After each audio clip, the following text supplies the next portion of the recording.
question is, do you feel like you need to be in a positive state of mind to create something, and what pushes you to keep creating? God, that's a great question. And I'd love to hear your answer to this too. I don't think you have to be in a positive state of mind. It helps and it's lovely, but being a professional means you've got to be able to deliver the contents of what your brain can do under any circumstances. And almost always they're not ideal.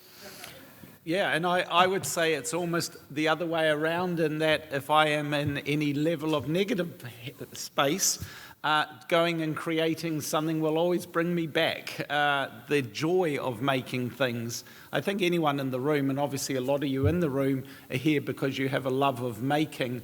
And if you do, that near obsessive need, the need to mainline the love of making is so critical that should you have been away from it for a period of time, just to go back into the workshop and start creating can just sort of illuminate things to a lovely warm glow. And that's definitely how I feel about it. When we experience negative emotions, it can feel quite dire. It can feel like the stakes are high. And I learned a long time ago to remind myself that I'm not in physical danger. I'm just in a really shitty mood.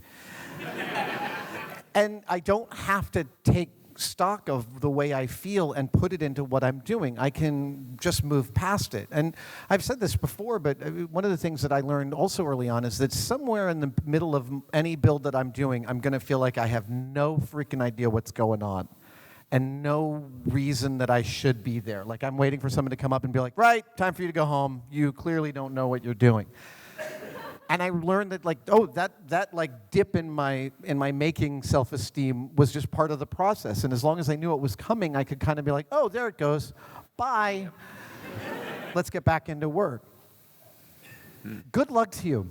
Yes, congratulations.